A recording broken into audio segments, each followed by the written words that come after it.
Si Kurapika, ang huling miyembro ng Kurta Clan, ay nagtalaga ng kanyang buhay sa pagigandi laban sa Phantom Troop, ang grupo na responsable sa pagpatay sa kanyang buong lahi. Sa kanyang masiding galit at determinasyon, nag-ensayo siya at nag-develop ng kanyang mga kasanayan sa Nen, partikular ang paggamit ng kanyang chain jail. Isang kasangkapang kaya magparalisa ng sino mang miyembro ng Phantom Troop. Ngunit paano nga ba nagkaroon ng kontrol si Kurapika sa buong Phantom Troop kung paano niya ginagamit ang kanyang chains upang pamunuan at manipulahin ang grupo? Tapos ang tragedy sa kanyang clan, naghanap si Kurapika ng paraan upang lumakas makapagiganti. Sa tulong ng mga espesyal na kasanayan sa Nen, partikular ang kanyang pagiging conjurer at specialist, nagawa niyang likhain ang mga chains na may kakayang magparalisa at magmanipula ng mga biktima. Ang chain jail ay eksklusibong epektibo lamang sa mga miyembro ng Phantom Troop at may automatic judgment na nagpipresenta ng immediate consequence kung magtangka ang target na tumakas o lumaban. Sa pamamagitan ng chain jail, nakontrol na ni Kurapika ang ilang miyembro ng Phantom Troop. Sa bawat pagkakataon na magtagumpay niyang nahuhuli ang isang miyembro, pinipilit niya itong sundin ang kanyang mga utos kapalit ng kanilang kaligtasan.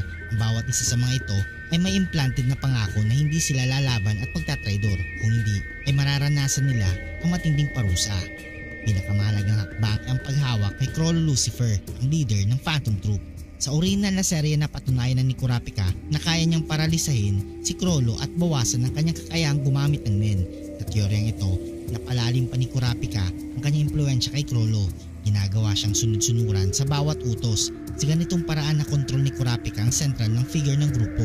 Ang iba pang miyembro ng Phantom Troop ay maaaring sumunod kay Kurapika dahil sa takot o dahil sa pagnanais na mabuhay. Mga natitirang miyembro ay maaaring napilitang makipagtulungan at maglingkod kay Kurapika upang mapanatili ang kanilang buhay at kalayaan. Sa teoryang ito, nagkaroon na ng sapat na kontrol si Kurapika upang pamunuan ng Phantom Troop. Gumagamit siya ng mga estratehiya upang itakda ang mga misyon ng grupo na naayon sa kanyang sariling layunin at pagiganti. Isa sa mga pangunahing misyon ng grupo sa ilalim ng pamumuno ni Kurapika ay ang pagsugpo ng mga kolektor ng Kurta Ice. Dahil dito, nakakuha siya ng impormasyon at naipapakita ang kanyang kapangyarihan sa grupo. Ginagamit ni Kurapika ang mga kasanayan ng bawat membro ng Phantom Troop upang palakasin ang kanyang sariling puwersa. Pamamagitan ng pagkontrol sa kanilang mga kakayahan, mas nagiging handa siya sa anumang hamon o kalaban na maaaring sumalubong sa kanya. Upang mapanatili ang kontrol, gumagamit si Kurapika ng taktika ng psychological manipulation na ikitungo siya sa mga membro ng grupo sa paraang nagtataguyod ng limitadong tiwala at pag-unawa. Ngunit laging may nakaambang banta ng chain jail kung sakaling magtangka silang magtaksil. Ang teoryang ito ay nagpapakita ng isang posibleng senaryo kung saan si Kurapika ay nagtagumpay sa kanyang layunin na makontrol ang buong Phantom Troop.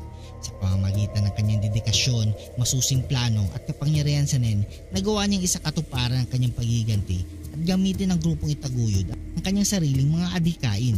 Ang tagumpay ni Kurapika sa kontrol ng Phantom Troop ay nagpapakita ng kanyang matinding determinasyon at katalinuhan na siyang nagtulak sa kanya upang magtagumpay sa kanyang misyon. Sa ganitong paraan, maaari nating makita si Kurapika hindi lamang bilang isang Avenger kundi bilang isang mastermind na kayang manipulahin ang mga pinakamapanganib na kriminal sa mundo ng Hunter x Hunter. Kung nagustuhan mong video ito, huwag niyong kalimutang mag-like at subscribe and hit the notification bell button para updated kayo palagi sa ating video. Maraming salamat.